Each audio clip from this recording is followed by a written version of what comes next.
ஓம் சாந்தி. எல்லோரும் குஷியாக இருக்கிறீங்களா?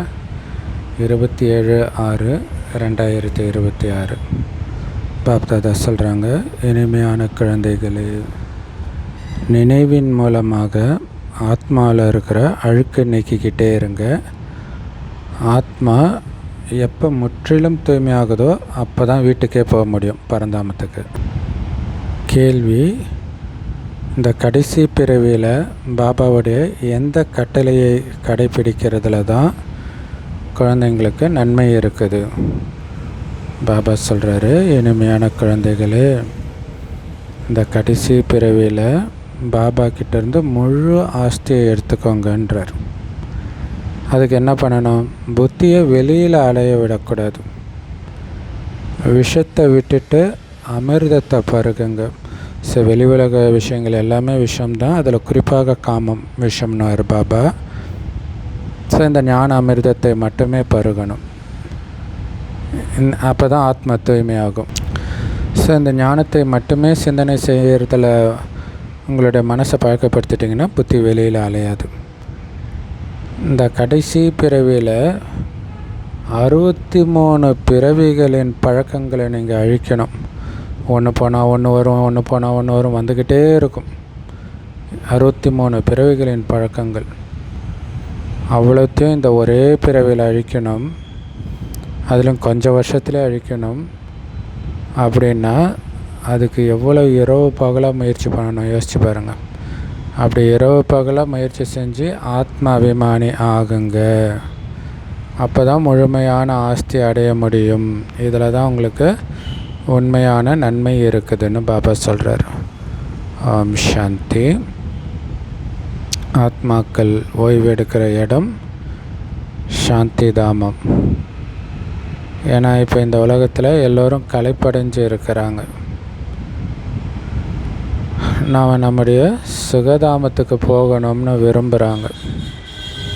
இந்த உலகத்தை யாருமே விரும்புறது கிடையாது. சொர்க்கத்தை பார்க்கும் பொழுது நரகத்தில் எப்படி மனசு ஈடுபடும்? இதில் 2 சாய்ஸ் கொடுக்குறாங்க, சொர்க்கமா நரகமா. இப்போ சொர்க்கம் இருக்கும்போது எப்படி நரகத்தில் மனசு ஈடுபடும்? அப்போ அந்த சொர்க்கத்தை மனசால் பார்க்க தான் அதன் மீது உங்களுக்கு ஆசை வரும், நரகத்தின் மீது வைராக்கியம் வரும். பாபா சீக்கிரமாக எங்களை இந்த துக்கதாமத்திலிருந்து சுகதாமத்துக்கு அழைச்சிட்டு போங்கன்னு சொல்கிறாங்க. ஏன்னா இது சீச்சி உலகம். இதோடைய பேரே அசுர உலகம், நரகம். நரகம், சீச்சி உலகம் இதெல்லாம் நல்ல வார்த்தையாக என்ன? பாருங்கள், தெய்வீக உலகம் எப்படி இருக்குது, இந்த அசுர உலகம் எப்படி இருக்குது. இந்த அசுர உலகத்தில் எல்லோரும் களைப்படைஞ்சிட்டாங்க. ஆனாலும் யாரும் திரும்பி போக முடியாது. ஏன்னா தமோ பிரதானத்தின் கரை படிஞ்சு இருக்குது. இந்த கரை ஆத்மாவிலிருந்து நீங்கணும். அப்போ தான் ஆத்மா போக முடியும். அதுக்கான முயற்சி தான் பண்ணிகிட்டு இருக்கிறீங்க. யார் நல்ல முயற்சியாளர்களாக இருக்கிறாங்களோ அவங்களுடைய மனநிலை கடைசியில் பக்காவாகிடும்ன்றார். இல்லையா? ஆடாத அசையாத அங்கதன் போன்ற மனநிலை ஆகிடும். கரையை ஃபுல்லாக நீக்கிட்டீங்க. காமம் இல்லை, கோபம் இல்லை, பற்று இல்லை, பேராசை இல்லை, அகங்காரம் இல்லைன்னும் பொழுது எதனாலையும் சலனப்பட மாட்டீங்க. அந்த மனநிலை உங்களுக்கு உருவான உடனே இந்த பழைய உலகம் அழிஞ்சிடும். அது அழியிறதுக்கு இன்னும் கொஞ்சம் காலம்தான் இருக்குது. ஏன்னா பாபாவே எல்லோரும் திரும்ப அழைச்சிட்டு போகாத வரைக்கும் யாரும் தானாக போக முடியாது. உலகத்தில் எவ்வளவு துக்கம் பாருங்கள், வீட்டுக்கு வீடு துக்கம்தான். இப்போ நம்மளை துக்கத்திலிருந்து விடுவிக்கிறதுக்காகத்தான் பாபா வந்திருக்கிறார். இதில் யார் நல்ல நிச்சய புத்தி உடையவர்களாக இருக்கிறாங்களோ, பாபா நம்மளை துக்கத்திலேருந்து விடுவிக்க வந்திருக்கிற நிச்சயபுத்தி உடையவர்களாக இருக்கிறாங்களோ அவங்க ஒருபோதும் தந்தையுடைய நினைவை மறக்க மாட்டாங்க. ஏன்னா பாபாவை எப்படி விடுவிக்கிறார்? அவரை நினைத்து தூய்மையானால் இங்கேருந்து தப்பிச்சிடுவோம். ஸோ அப்போ 100% நிச்சய புத்தி உடையவர்கள் ஒருபொழுதும் பாபாவை மறக்க மாட்டாங்கன்றார். அவருடைய நினைவு சதா இருந்துக்கிட்டே இருக்கும். ஏன்னா அவரைத்தான் அனைவரின் துக்கத்தை நீக்கக்கூடியவர்னு சொல்கிறோம். ஆனால் இந்த விஷயங்களெல்லாம் குழந்தைகளாகி உங்களுக்கு மட்டும்தான் தெரியும். ஒருவேளை எல்லோருக்கும் இது தெரிஞ்சிருச்சுன்னா இங்கே எவ்வளோ மனிதர்கள் வந்து உட்காருவாங்க. அதனால் அப்படி நடக்க முடியாது. அதனால் யார் ஸ்ரீமத் படி நடக்கிறாங்களோ அவங்க தான் உயர்ந்த பதவி அடைய முடியும். இல்லை எல்லோரும் உயர்ந்த பதவி அடைஞ்சிட முடியாது. இல்லை ஸ்ரீமத்தை அதுவே கோடியில் சிலருக்கு தான் கிடைக்குது. அதுலேயும் ஸ்ரீமத்தை அப்படியே ஃபாலோ பண்ணுறவங்க அந்த சிலரிலும் மிகச்சிலர் அவங்க தான் உயர்ந்த பதவி அடைய முடியும். நாடகத்தில் இப்படி ஒரு யுக்தி உருவாகி இருக்குது. இதுதான் சரியான முறையும் கூட. ஏன்னா வரிசைக்கிரமம் உருவாகணும் இல்லையா? தண்டனை அடைஞ்சு கூட சாந்தி தாமத்துக்கு நிறைய பாபா குழந்தைங்க போக வேண்டி இருக்கும். போயிட்டு அப்புறம்தான் வருவாங்க. ஏன்னா தண்டனை அடைஞ்சிட்டு போகிறாங்கன்னா லேட்டாக தானே வருவாங்க. அதனால் பாபா சொல்கிறாரு, அப்போ உயர்ந்த பதவி அடையணும், தண்டனை அடையாமல் தப்பிக்கணும்னா அதுக்கேற்ற மாதிரி முயற்சி பண்ணணும்ல. என்ன முயற்சி? தூய்மை ஆகிறது தான் முயற்சி. நினைவின் பலத்தினால தான் தூய்மையாக முடியும், வேறு வழியே கிடையாது. தூய்மை ஆகாமல் ஒருத்தர் கூட தூய்மையான உலகத்துக்கு போகவே முடியாது. மற்றபடி யாராவது இறந்துட்டாங்கன்னா இவர் ஜோதியாக கலந்துட்டார் அப்படின்னு சொல்கிறதெல்லாம் நடக்க முடியாத காரியம்ன்றார். அல்லது திரும்பி முக்திக்கே போயிட்டாருன்றது கூட நடக்க முடியாதது. பாபா வர வரைக்கும் போகிறதுக்கான வழி தெரியாது யாருக்கும். யார் முதல்ல சிருஷ்டிக்கு வந்தாங்களோ, அதாவது லக்ஷ்மி நாராயணன் தான் முதல்ல வராங்க இல்லையா? அவங்களே கூட நடுவில் திரும்பி போக முடியாதுன்னும் பொழுது மற்றவங்க எப்படி திரும்பி போக முடியும்? அதுவும் கலியுகத்தில் மட்டும் வந்தவங்க எப்படி திரும்பி போக முடியும்? இப்போ இந்த லக்ஷ்மி நாராயணனே இப்போ 84 பிறவி முடிச்சிட்டாங்க. இப்போ தான் கடைசி பிறவியில் திரும்பி போகிறதுக்காக தபஸ்யா பண்ணிகிட்டு இருக்கிறாங்க. ஏன்னா அந்த வழியை இப்போ தான் சிவபாபா கற்றுக் கொடுக்குறார். எல்லோரும் அந்த ஒரு தந்தையைத்தான் கூப்பிட்றாங்க, பரமபிதா விடுவிப்பவரே அப்படின்ட்டு. ஏன்னா அந்த பரமபிதா தான் எல்லாருடைய துக்கத்தையும் நீக்கி சுகத்தை கொடுப்பவர். ஸோ துக்கத்தை நீக்கிறதுக்கு பரமாத்மாவைத்தான் கூப்பிட்றாங்களே தவிர கிருஷ்ணரையோ அல்லது வேறு யாரையோ கூப்பிட்றது கிடையாது. கிறிஸ்தவர்களாக இருக்கலாம் அல்லது முஸ்லீம்களாக இருக்கலாம். ஆனால் எல்லாருமே பரமபிதான் தான் கூப்பிட்றாங்க. ஆத்மா தன்னுடைய அப்பாவை கூப்பிடுது. எப்போ தன்னை ஆத்மான்னு புரிஞ்சுக்கிறீங்களோ அப்போ தான் தந்தைன்னு சொல்ல முடியும். ஸோ ஆத்மாவும் ஒரு பொருள், உயிரோட்டமான பொருள். அது மிகப்பெரிய பொருள் கிடையாது, சின்ன நட்சத்திரம் மாதிரி, ரொம்ப சூக்ஷ்மமானது.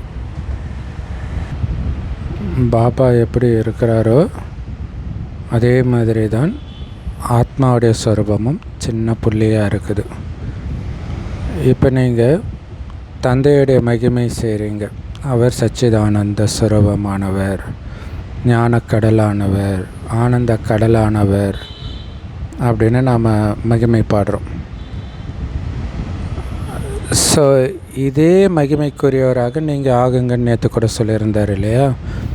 இப்போ நம்மளுடைய ஆத்மாவும் அவருக்கு சமமாக ஞான கடலாக ஆனந்த கடலாக மாறிட்டு இருக்குது. இப்போ நம்முடைய புத்தியில் முழு சிருஷ்டி சக்கரத்துடைய முதல் இடைக்கடை பற்றிய ஞானம் வந்துடுச்சு. வேறு எந்த மனுஷங்கிட்டையுமே இந்த ஞானம் கிடையாது. ஒன்று கடவுள்கிட்ட, இன்னொன்று கடவுள்கிட்ட நேரடியாக ஞானம் கேட்குற நம்மக்கிட்ட. அவ்வளோதான் இந்த ஞானம். முழு பாரதமும் தேடி பாருங்கள். ஏன் வெளிநாட்டில் கூட போய் பாருங்கள், யாருக்காவது இந்த ஞானம் இருக்குதான்ட்டு. யாருக்கும் தெரியாது.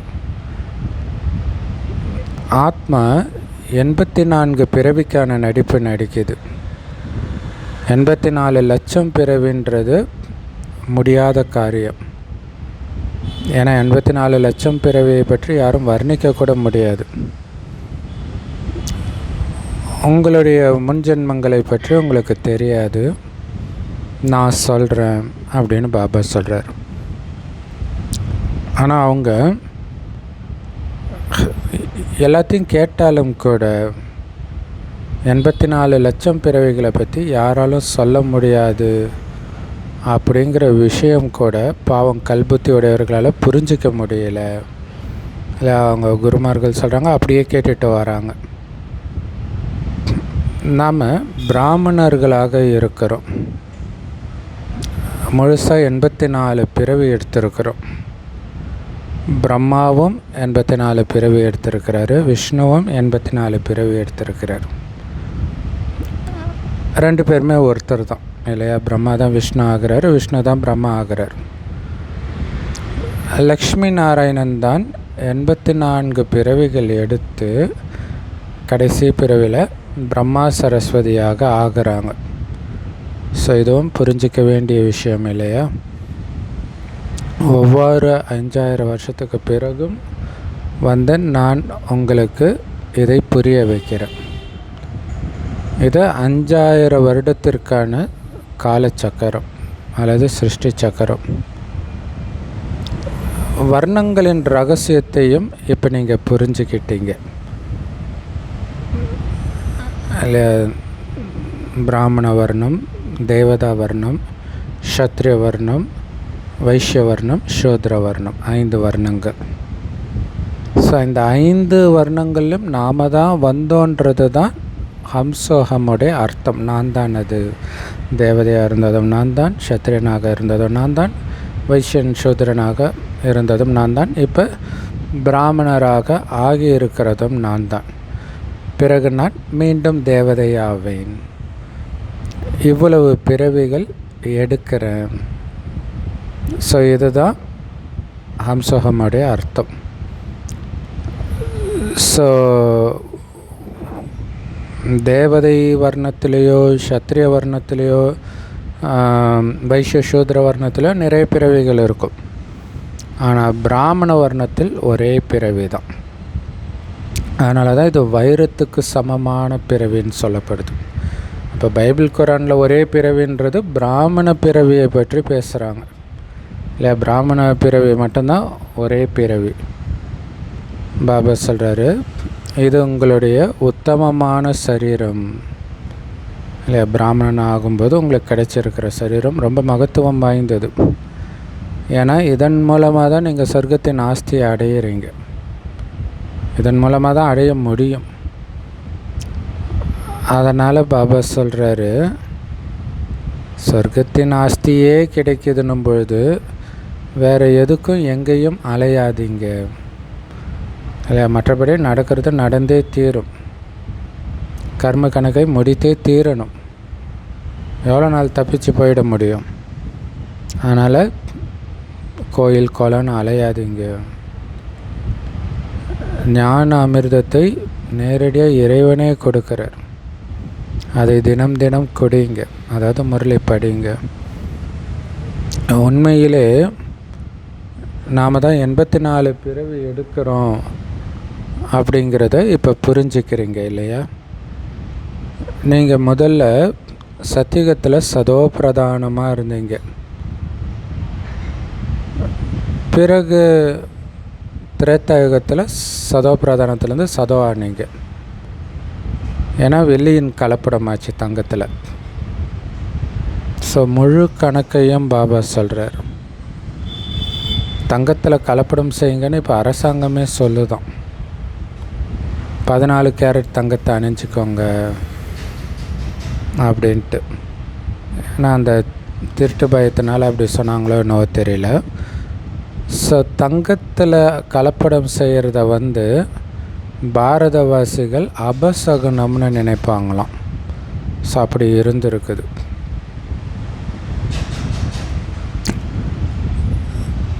ஏன்னா கல்யாணம் பண்ணி வைக்கும் பொழுது உண்மையான தங்கத்தை தான் அணிஞ்சிக்குவாங்களாம். பாரதவாசிகளுக்கு ஏன் தங்கத்தின் மீது அவ்வளவு அன்பு தெரியுமா? பாரதத்தின் விஷயத்தையே கேட்காதீங்க. ஏன்னா தங்க மாளிகையில் இருந்தோம் நாம். சத்தியுகத்தில் தங்க செங்கற்கள் இருந்தது. தங்க செங்கற்களால் கட்டப்பட்ட மாட மாளிகை. ஸோ அதனால்தான் தங்கத்தின் மீது பாரதவாசிகளுக்கு இவ்வளோ அன்பு. எப்படி இன்றைக்கி மண்ணினால் ஆன செங்கலில் கட்டுறாங்களோ அதே மாதிரி சத்தியுகத்தில் தங்கம் வெள்ளியினால் ஆன கல்லில் கட்டுவாங்க. மாயா மச்சந்தர் கதை காட்டுறாங்க இல்லையா? அவர் தங்கக்கல் இருக்கிறத பார்க்குறாரு, எடுத்து போகணும்னு நினைக்கிறாரு. கீழே இறங்கி பார்க்கும் பொழுது எதுவுமே இல்லை.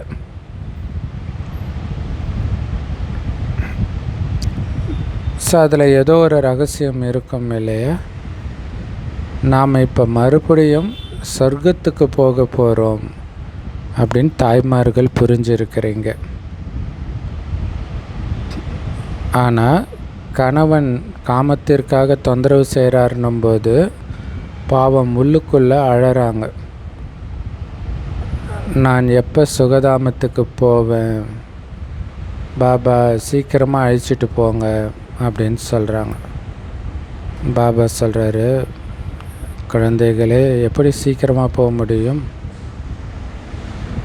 ஏன்னா உங்கள் ஆத்மாவில் அழுக்கு இருக்குதே, யோக பலத்தின் மூலம் அதை நீக்குங்க.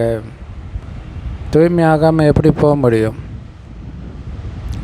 ஸோ அதனால் நினைவு யாத்திரையில் பொறுமையாக இருங்க. தந்தை பொறுமை கொடுக்குறார். ஸோ பாபா பொறுமை ஏற்படுத்துகிறார். ரொம்ப முக்கியமானது பொறுமை இல்லையா? ஸோ பொறுமையாக தான் கொஞ்சம் கொஞ்சமாக தான் பாவம் அழியும். ஸோ நினைவு யாத்திரையிலே இருங்க. அதனால் உடனே போகணும்னு நினைக்காதீங்க. பதித்த பாவனா வாங்கன்னு கூப்பிட்றீங்கல்ல, தூய்மை ஆக்கிறதுக்கு தானே கூப்பிட்டீங்க. தூய்மை ஆகிறதுக்கு டைம் எடுக்கும்ல. எல்லோருக்கும் சத்கதி கொடுக்குற வள்ளலோ ஒருத்தர் தான். அப்படி தான் மகிமையும் பாடுறாங்க. எல்லாமே இந்த சங்கமயுகத்தில் நடக்கிற விஷயந்தான். அதே மாதிரி அகாசுரன் பகாசுரன் எல்லாமே சங்கமயுகத்தின் விஷயங்கள் தான் இல்லை? ஏன்னா இது அசுர உலகம் நம்மளை சுற்றி இருக்கிறது.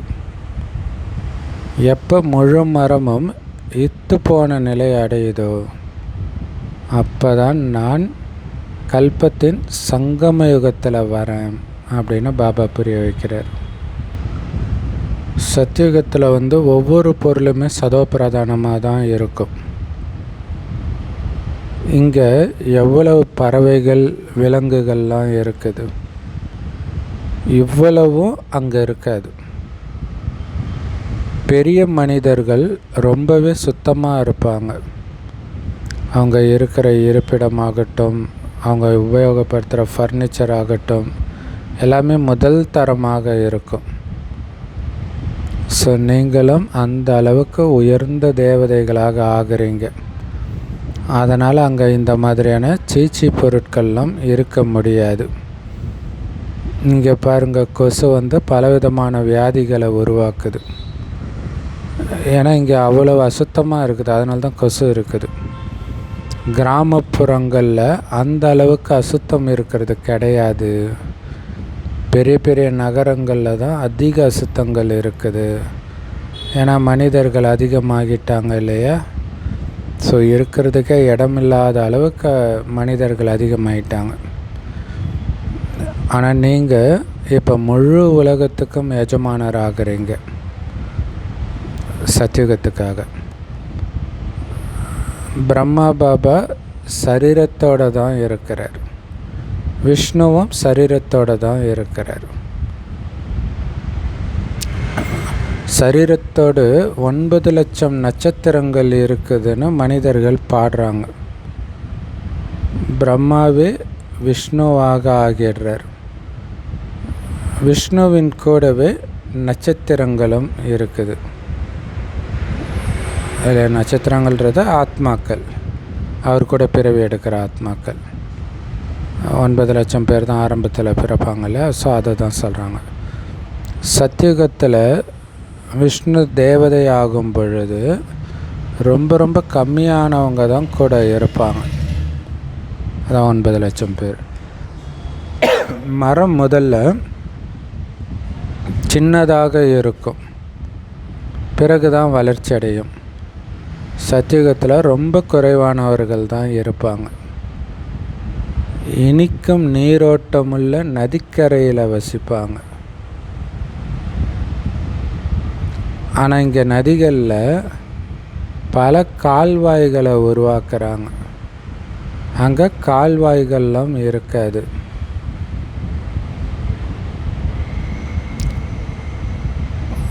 ஒரு பிடி அளவு மனிதர்கள் இருப்பாங்க. அவங்களுக்காகவே கங்கை யமுனை இருக்கும். அப்படின்னு அர்த்தம்னா மனிதர்கள் ரொம்ப கம்மியாக இருப்பாங்க அப்படின்னு சொல்கிறார். ஸோ அந்த கங்கை யமுனை நதிக்கரையில் தான் அவங்க வசிப்பாங்க, சத்தியுகத்தை தேவதைகள். பஞ்ச தத்துவங்களுமே தேவதைகளுக்கு அடிமையாகிடும். ஒரு பொழுதும் நியமத்துக்கு மாறாக மழை பொழியாது இல்லையா. காலம் தவறி மழை பொழியறதெல்லாம் இப்போ தான் நடக்குது. அதேமாதிரி அளவுக்கு அதிகமாக மழை பொழியறது இந்த மாதிரிலாம் இருக்காது. அல்லது ரொம்ப கம்மியாக மழை பொழியறது அப்படியும் இருக்காது. எப்போவுமே ஒரே மாதிரி மழை பொழியறதுனால எப்போவுமே நதியில் வெள்ளமே ஏற்படாது.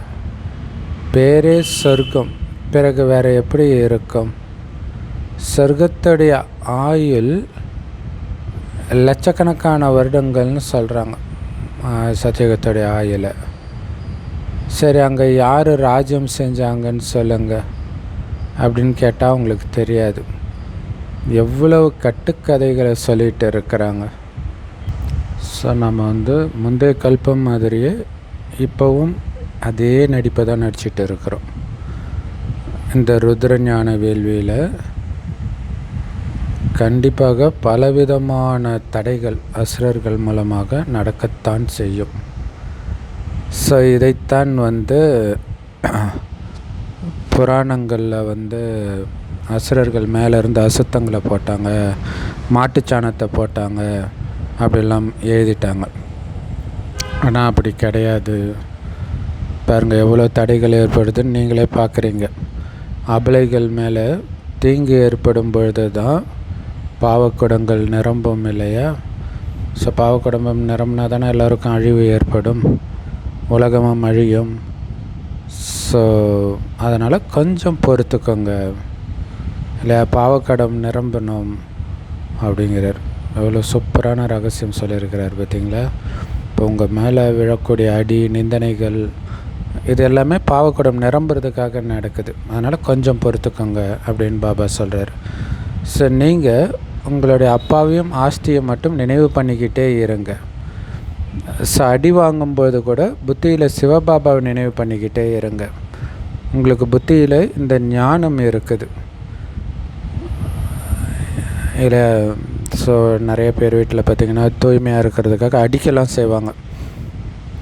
பரவாயில்ல, பாபா நினைவில் பொறுத்துக்கோங்க, ஏன்னா அங்கே பாவக்குடம் நிரம்பணும் அப்படின்னு சொல்கிறார். உங்களுக்கு புத்தியில் ஞானம் இருக்குது. ஸோ அடிக்கும்போது தானாகவே புத்தி பாபா கிட்டே போகும், ஏன்னா பாபாக்காக தானே உதய வாங்குகிறோம். அதுதான் பைபிளில் கூட என் நிமித்தம் எனக்காக உதவி வாங்குபவர்கள் அல்லது நிந்தனைப்படுபவர்கள் பாக்கியசாலிகள் அப்படின்னு இருக்கும். ஸோ யாருக்காவது தூக்கு தண்டனை கொடுக்கும் பொழுது பரமபிதாவை நினைவு செய்யுங்க அப்படின்னு தான் பாதிரியார்கள் சொல்லுவாங்களே தவிர கிறிஸ்துவ நினைவு செய்யுங்க அப்படின்னு சொல்ல மாட்டாங்க. இறைவனை நோக்கி தான் செய்கை காமிப்பாங்க. ஏன்னா அவர் அந்த அளவுக்கு அன்பானவராக இருக்கிறார். அதனால தான் எல்லோரும் அவரை கூப்பிடுறாங்க. ஸோ ஆத்மா தான் கூப்பிடுது. இப்போ நம்மளுடைய முயற்சி எல்லாமே நான் ஆத்மா அப்படின்ற உணர்றதுல தான் இருக்குது. அதாவது ஆத்மா அபிமானி ஆகிறதுல தான் இருக்குது. அதான் எப்பவுமே தனிமையில் உட்காந்துட்டு நான் புள்ளியாக இருக்கிறேன், நான் ஒரு சின்ன புள்ளி தான், ஆத்மா தான் அப்படின்னு சொல்லிக்கிட்டே இருக்கணும். ஏன்னா 63 பிறவிகளாக நீங்கள் தேகாபிமானத்திலே இருந்தீங்க. இப்போ இந்த ஒரே ஒரு பிறப்பில் அந்த அரை கல்பத்தின் பழக்கத்தை நீக்கணும். அதாவது தேகம்னு நினைச்சதை நீக்கணும். ஆத்ம அபிமானி ஆகிறதன் மூலம் நாம் சொர்க்கத்துக்கு எஜமானராக ஆகிடுவோம் அப்படிங்கிறத நீங்கள் தெரிஞ்சிருக்கிறீங்க. ஸோ அப்போ நம்ம எவ்வளோ முயற்சி பண்ணணும், எவ்வளோ உயர்ந்த பிராப்தி. அதனால் இரவு பகலாக இதே முயற்சியில் இருக்கணும். நான் ஆத்மா, எல்லோரும் ஆத்மா, எல்லோரும் அவங்கவுங்க பார்ட்டை நடிக்கிறாங்க, அவ்வளோதான். ஸோ எந்த பந்தனமும் இருக்கக்கூடாது. மனிதர்கள் பிஸ்னஸ்லாம் பண்ணும்போது எவ்வளோ முயற்சி பண்ணுறாங்க, இரவு பகலாக கண் வைக்கிறாங்க. ஸோ அதுவும் நல்ல பிஸ்னஸ் போயிட்டுருக்கு, நல்ல லாபம் வருது அப்படின்னா மனிதர்களுக்கு இந்த கொட்டாவி வராது, தூக்கம் வராது, இல்லை அவ்வளோ குஷியாக இருப்பாங்க. அப்போ இங்கே மிகப்பெரிய வருமானம் இல்லை. அப்போ இது எப்படி இரவு பகலாக முயற்சி பண்ணணும் நாம்? ஏன்னா இங்கேயும் லாபம் இருக்குது, அங்கே பைசாவுக்கு குஷி இருக்குது. அதனால் அங்கே களைப்படைகிறதே கிடையாது, களைப்படைகிறதுக்கான விஷயமே அங்கே இல்லை. ஏன்னா பிரம்ம பாபாவும் வைர வியாபாரியாக இருந்திருக்கிறாரு, அவருக்கு அந்த அனுபவம் இருக்குது. இரவில் படகு வரும்பொழுது சரக்குகளை வாங்குவாராம். ஸோ எது வரைக்கும் வாடிக்கையாளர்களுடைய கை காலியாகவில்லையோ அப்படின்னு அர்த்தம், அவங்க கையில் சுத்தமாக காசே இல்லாத அளவுக்கு அந்த வியாபாரம் பண்ணிவிடுவாராம். அது வரைக்கும் அவங்கள விட மாட்டாராம். எவ்வளோ சூப்பரான வியாபாரியாக இருந்திருக்கிறாரு பாருங்கள் பிரம்ம பாபா. ஸோ பாபாவும் அதாவது சிவபாபாவும் அதனால்தான் முழு அனுபவியான ரதத்தை தான் எடுத்திருக்கிறார். இவர் அனைத்தையும் அனுபவம் செஞ்சிருக்கிறார். கிராமத்து சிறுவனாக இருந்தார். பத்தனாவிற்கு 1 மணங்கு தானியங்களையும் அனுப்பி வைத்தார். ஸோ இப்போதைக்கு நமக்கு அது புரியாது இல்லை, பத்தனானா என்ன, மணங்குனா என்னன்னு தெரியாது. இப்போ பாருங்கள், உலகத்துக்கே எஜமானராகிட்டார். முற்றிலும் கிராமத்து பழக்க வழக்கம் உள்ளவராக இருந்தார். பிறகு வளர்ந்ததும் வைர வியாபாரத்தில் ஈடுபட்டுட்டார். ஸோ வைரத்திற்கான வியாபார விஷயம் அவ்வளவுதான். இங்கே உண்மையான வைரம் இருக்குது. இது ராயலான வியாபாரம். பாபா ரொம்ப அனுபவியாக இருக்கிறார். வைஸ்ராய் வீட்டுக்கும் பாபா தன்னுடைய வீடு மாதிரி போயிட்டு வருவாராம். இது அழிவற்ற ஞான ரத்தினம்னு சொல்லப்படுது. எந்த அளவுக்கு இதை அப்போ பாருங்கள், அந்த வைர வியாபாரம் பண்ணும்பொழுது அந்த அளவுக்கு வைஸ்ராய் எல்லாம் அந்த அளவுக்கு ஒரு க்ளோஸ் ஃப்ரெண்டாக இருந்திருக்கிறாங்க பிரம்மா பாபாவுக்கு. அப்படி இருக்கும்போது இது அழிவற்ற ஞான ரத்தினம். இந்த வியாபாரம் எந்த அளவுக்கு பண்ணணும், எந்த அளவுக்கு இதை புத்தியில் தாரணை பண்ணுறீங்களோ இதன் மூலம் நீங்கள் பல மடங்கு செல்வந்தர்களாக ஆவீங்க. சிவபாபா ரத்தின வியாபாரின்னு சொல்லப்படுறார். அவருக்கு மகிமையும் பாடுறாங்க, பிறகு சர்வ வியாபின்னு சொல்லிடுறாங்க. அப்போ மகிமையும் பாடிட்டு நிந்தனையும் பண்ணிடுறாங்க. பாருங்கள், பக்தி மார்க்கத்துடைய நிலை எப்படி ஆகிடுச்சு. எப்போ பக்தி முடியுதோ அப்போ பக்தர்களை ரட்சிக்கக்கூடிய தந்தை வரார் அப்படின்னு பாபா சொல்கிறார். யார் அதிகமாக பக்தி செய்கிறாங்கன்றதும் நிரூபணமாகிடுது.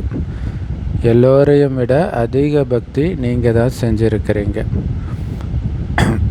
ஏன்னா அதிக பக்தி செஞ்சவங்க தான் இங்கே முதல்ல பிராமணர்களாக ஆகிறாங்க. மறுபடியும் பூஜைக்குரியவருக்கான ஆஸ்தியை தந்தை கிட்ட இருந்து அடையிறாங்க. ஸோ இதை வச்சு நம்ம தான் அதிக பக்தி பண்ணியிருக்கிறோம் அப்படின்னு நிரூபணமாகுது. ஏன்னா பக்தி பண்ணவங்களுக்கு தானே அதோடைய பலன் முதல்ல கொடுக்கணும். ராவணன் நம்மளை பூஜாரியாக ஆக்கிடுறான், தந்தையோ நம்மளை பூஜைக்குரியவர்களாக ஆக்குறார். இதுதான் பகவானுடைய மகா வாக்கியம். பகவான் ஒரே ஒருவர் தான், 2-3 பகவான் அதாவது கடவுள்லாம் இருக்க முடியாது. பகவானால் சொல்லப்பட்டது தான் கீதை. ஆனால் சிவபகவானுக்கு பதிலாக கிருஷ்ணருடைய பேரை வச்சிட்டதுனால எவ்வளோ வித்தியாசம் ஏற்பட்டுருச்சு. நாடகப்படி கீதையின் பேர் மீண்டும் இப்படி மாறியே ஆகணும். இல்லை ராஜயோகம் அப்படின்னு மாறியே ஆகணும். பிறகு ஹே பதித்த பாவனனே வாங்க அப்படின்னு கூப்பிடுறாங்க. தந்தை தான் வந்து தூய்மையாக்குறார், அதனால தான் அவரை கூப்பிடுறாங்க. ராவணனும் தூய்மை இழக்க வைக்கிறான். ஸோ இதை புரிஞ்சுக்கிறதுக்கு எவ்வளோ புத்தி தேவைப்படுது. ஸ்ரீமத்து உயர்ந்ததிலும் உயர்ந்த வழி, ஒரே ஒரு தந்தையுடைய வழி. தந்தையுடைய வழியின் மூலமாக தான் இந்த லக்ஷ்மி நாராயணன் சொர்க்கத்துக்கே எஜமானராக ஆகியிருக்கிறாங்க. ஸோ நாமளும் தந்தையுடைய வழியை ஃபாலோ பண்ணால் தான் லக்ஷ்மி நாராயணன் மாதிரி சொர்க்கத்துக்கு எஜமானராக ஆக முடியும்.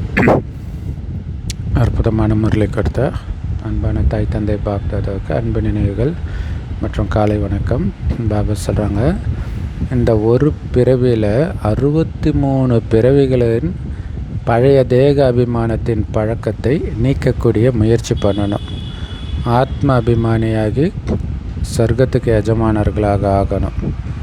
வைரத்துக்கு சமமான இந்த உத்தமமான பிறவியில் புத்தி அங்கங்கே அலைய விடக்கூடாது. சதோபிரதானமாக ஆகிறதுக்கான முயற்சி மட்டும்தான் இரவு பகலாக பண்ணிகிட்டு இருக்கணும்.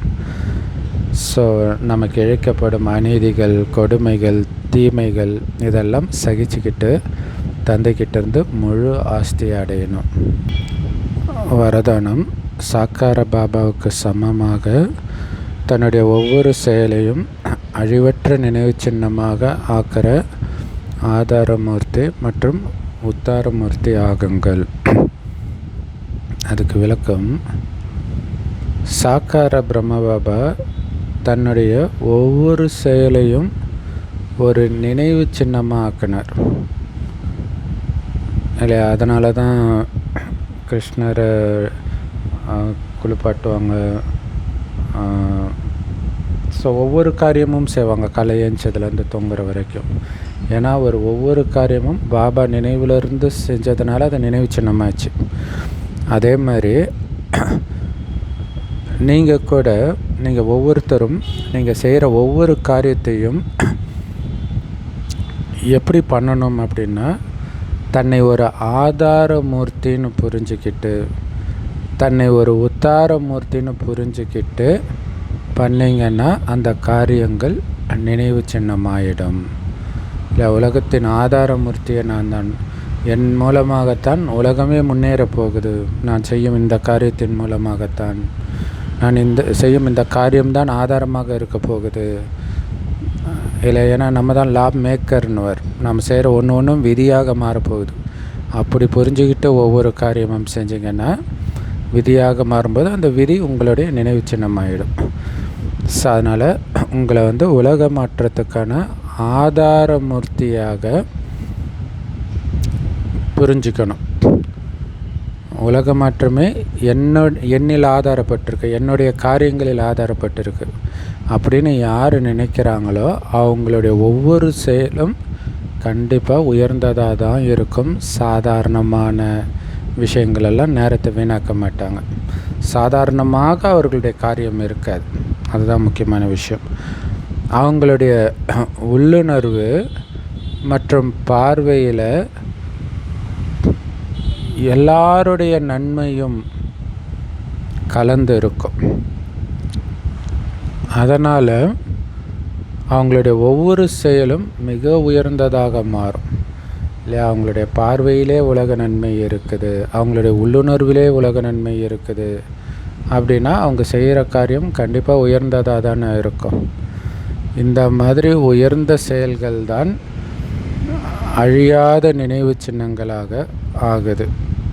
அல்ல, அந்த ராமாயணம், மகாபாரதம், குரான், பைபிள் எல்லாமே இந்த மாதிரி ஆதாரமூர்த்தியாக தன்னை உணர்ந்து செய்பவர்களின் காரியம்தான். அதை தான் இயேசுடைய வாழ்க்கையாக, நபியுடைய வாழ்க்கையாக, பாண்டவர்களுடைய வாழ்க்கையாக, ராமருடைய வாழ்க்கையாக எழுதப்பட்டிருக்கு. ஸ்லோகன்: சத்தியத்தின் சக்தியை தாரணை செய்கிறதுக்கு சகிப்புத்தன்மை உடையவராக ஆகுங்கள். இல்லை, சத்தியத்தின் சக்தியை தாரணை பண்ணணும். சத்தியம்னாலே தூய்மை தான், இங்கே உண்மை, இங்கே தூய்மை. அதை தாரணை பண்ணணும் அப்படின்னா சகிப்புத்தன்மை உடையவராகணும். சொல்லியிருந்தார் இல்லையா, அடிச்சுக்கிட்டால் கூட பொறுத்துக்கோங்க, ஏன்னா பாவக்குடம் நிரம்புது, அப்போ தானே உலகம் அழியும். ஸோ அதனால் சகிச்சுக்கணும், என்ன ஆனாலும் சகிச்சுக்கணும். அப்போ தான் மனதில் அந்த தூய்மை இருந்துக்கிட்டே இருக்கும். அவ்யக்த இஷாரா: சதா மகிழ்ச்சியாக இருக்கணும்னா உங்களுடைய சுபாவத்தை சரளமானதாக ஆக்கிக்கோங்க, சகிப்புத்தன்மை உடையவராகுங்க. சூப்பரான அவ்யக்த இஷாரா. இந்த சகஜமான யோக வாழ்க்கையில், சகஜ யோக வாழ்க்கையில், சகஜம்னா என்ன? ஈஸி. ஸோ ஈஸியாக யோகம் பண்ணுற வாழ்க்கை, உங்கள் வாழ்க்கையே யோகமாக மாறுது. இதுலேயும் நீங்கள் கஷ்டத்தை அனுபவம் பண்ணிங்கன்னா எப்படி எளிதான ராஜ்யத்தை நீங்கள் உருவாக்க முடியும்? எளிதான ராஜ்யத்தை எப்படி ஆட்சி செய்ய முடியும்? இல்லை, ஈஸியாக அங்கே ஆட்சி செய்வோம், அங்கே ஒரு சுமையாக அனுபவம் ஆகாது. ஏன்னா இங்கே இருக்கிற சமஸ்காரம் தான் அங்கேயும் எடுத்துகிட்டு போவீங்க. உங்களுடைய நினைவு சின்னம் தானே தேவதைகளுடைய சித்திரம். அவங்களுடைய முகத்தை பாருங்கள், எவ்வளோ எளிமையாக இருக்குது, ஒரு குழப்பமாக இருக்கிற மாதிரியாக இருக்குது. ஸோ அதனால் நீங்கள் எந்த அளவுக்கு சகஜ முயற்சி பண்ணுறீங்களோ அந்த அளவுக்கு உங்களுடைய மனம், சொல், செயல் எல்லாத்துலேயும் நீங்கள் எளிமையாக இருப்பீங்க. ஸோ அப்போ தான் உங்களை ஃபரிஸ்தா, சூக்ஷ்ம தேவதை அப்படின்னு சொல்ல முடியும். ஸோ அப்போ பாருங்கள், முகத்தில் அது தெரியும் இல்லையா? அப்போ எல்லாத்தையுமே டேக் இட் ஈஸியாகவே நீங்கள் நினைக்கிறீங்க அப்படின்னா உங்கள் முகத்துலேயும் அப்படி தெரியும். அப்படி தானே தேவதைகளுடைய சிலைகள் இருக்குது, உங்களுடைய சிலை தானே அது. ஸோ அதனால் கஷ்டமே ஃபீல் ஆகக்கூடாது, அந்த கடந்ததை நினைக்கக்கூடாதுன்றார். முற்றுப்புள்ளி, நாடகம், அவ்வளோதான். Om Shanti. Love you Bap Dada. Thank you Bap Dada. குஷியாக இருங்க, குளிர்ச்சியாக இருங்க. வரதானம் ஸ்லோகன் அவ்யக்த இஷாரா செம பவர்ஃபுல்.